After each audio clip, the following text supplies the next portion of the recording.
Hey hosts, welcome to a comprehensive tutorial on how to set your prices any day of the week without paying for a single software. This video, I'm going to walk you through setting up a pricing environment where you can make the right pricing decisions to maximize your revenue. I personally manage the rates of a portfolio that does over $20 million per year. I can promise you that I understand how important this topic is for you. If we do not set the right rates, we do not get bookings and we do not make revenue. Step one is I would like you to open the Airbnb platform as a traveler and search for your own listing the organic way. Find your listing in map search. I would like you to click the heart and add it to a wish list and save this as my competition. Next, in the same search, I would like you to heart and select all of your competition that is truly relevant to you. This is not just listing size. We're not looking only for 4 bedrooms, and we're not requiring that they have a pool if you have a pool. It is not this simple. We are looking for a total aesthetic, a total level of quality. If you've spent a lot of money on your design, lots of saturation, wallpaper, color, the listing is fun and attractive for short-term stays, then all of your competition should reflect this quality or even slightly lower. If your listing simply competes on price and size, it's an average listing, it's not very fun in its design, then your wish list should reflect this. To be very clear, if we make the mistake of adding our listing to a wish list that doesn't reflect our true competition, for example, all of the listings in your wish list are really beautiful and you're average, you may accidentally set your prices higher than they should be because you're pricing against listings that will have a naturally higher price for them to get bookings. So please exercise care when you create this wish list. It is the most crucial part of your pricing strategy, is being honest with your listing versus your competitive heat. Next, I would like you to open pricelabs, and no, you're not going to pay for pricelabs. I just want you to make the connection to get pricelabs data. You can have this for free. There will be a button that says sync that turns green. Never touch that button if you do not want to pay for pricelabs. We are looking for their calendar, which is multicolored, and we're looking for the neighborhood data, which is in the second tab. We are mostly going to focus on the occupancy chart that's below the first chart. Once you have your wish list and you're connected to pricelabs, we are going to begin to change your prices. I'd like you to make a search in your wish list. So go to Traveler, sandwich menu top right, select wish lists, open your wish list, and then search for 6 to 10 weeks into the future.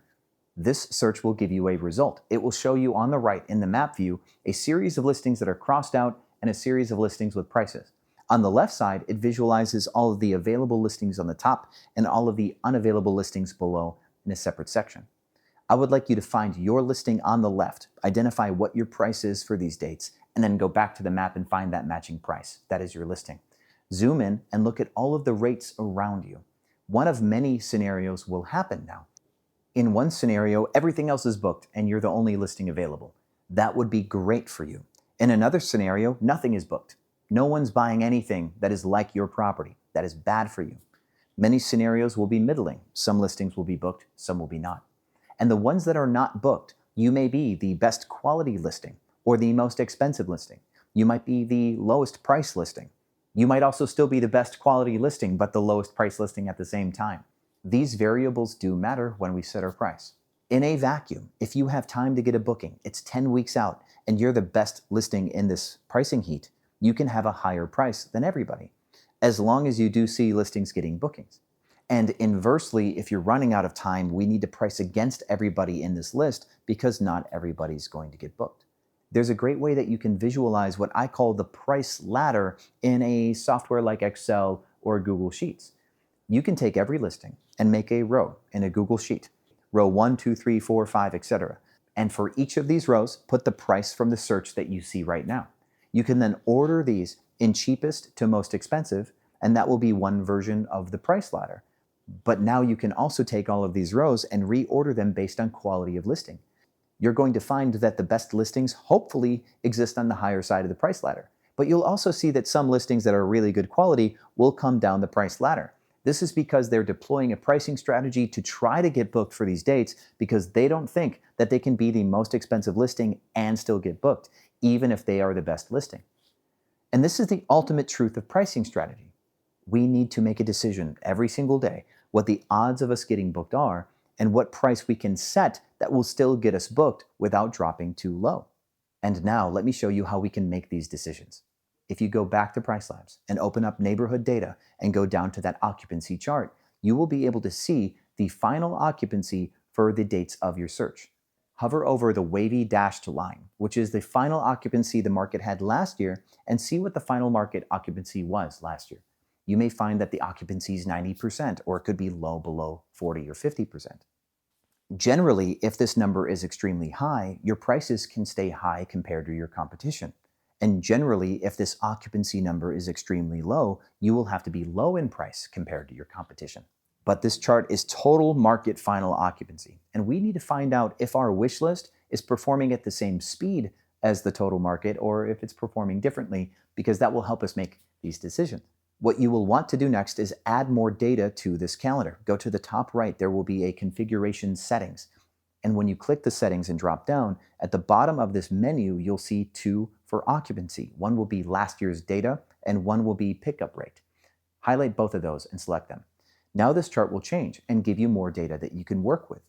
Now if you hover over the dates in question again, you're going to see a lot of data. What we're going to look for is we're going to look to see what our occupancy is this year versus what our occupancy was last year the same day. It's going to visualize this with an up green arrow or a down red arrow. There's also going to be one called pickup rate, which is the velocity at which bookings are booking in the last 7 days, also visualized with a green up arrow or a red down arrow.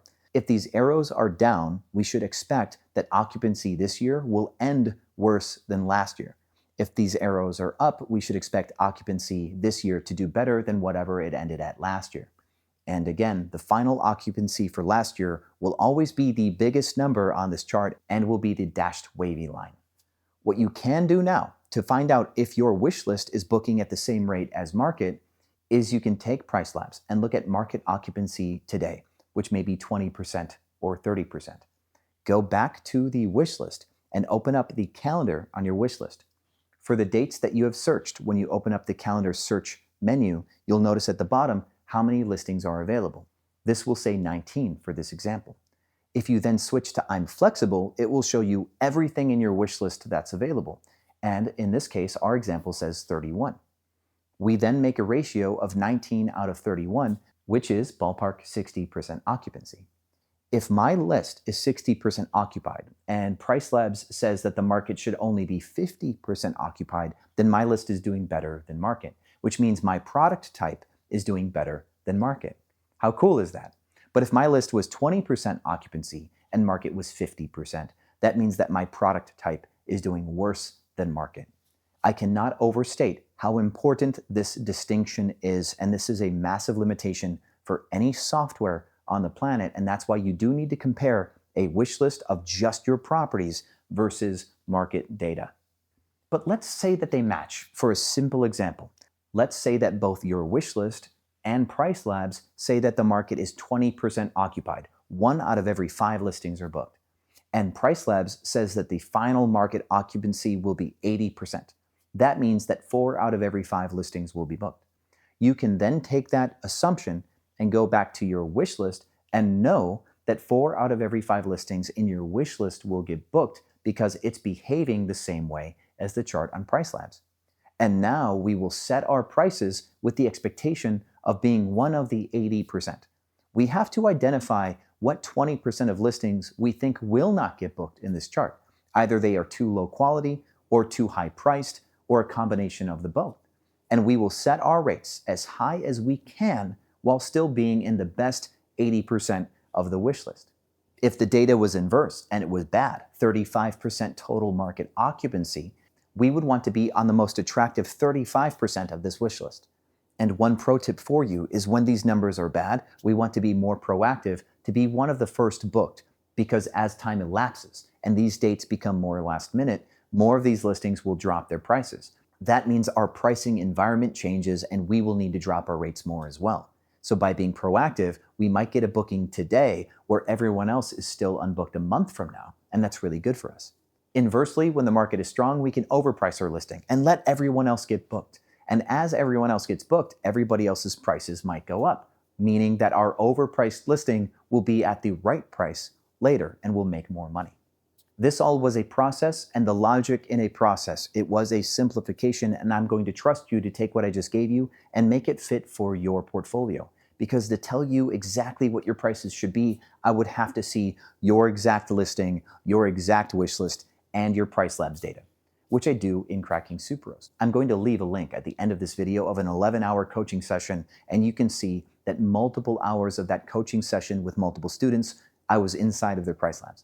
I want to give you one last bonus though, to make you more money now that you're connected to PriceLabs, kind of as a thank you for staying to the end of this video. There is something that we call a blue spell in Cracking Superos, which is we identify in that first calendar that has 4 colors, ranges that are dark blue for a long time. In this calendar on PriceLabs, you will notice there are 4 colors: light green, light blue, dark blue. This is low demand through the highest of demand. If you go into the future, into your peak season, you'll see that the dark blues are not only just on the weekends anymore, but you might see 4, 5, 6, or 10 days that are dark blue in a row. This is a blue spell. This allows you to change your minimum length of stay strategy to have longer minimum length of stay requirements for these days to make sure that the first booking that you get for these days, you make absolutely the most money with your listing. And the reason why you would want to do this is, even though these days are in high demand, if someone checks in on a Thursday and leaves on a Sunday or a Monday, the day immediately before Thursday, that Wednesday, will be harder to book. This is called an adjacency. And this Wednesday will still make more money than it normally will.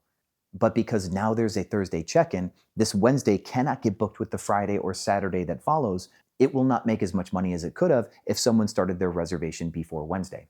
So to summarize this concept, in times of peak demand, we want to not only have a high ADR, but we want to have a high occupancy strategy both at the same time.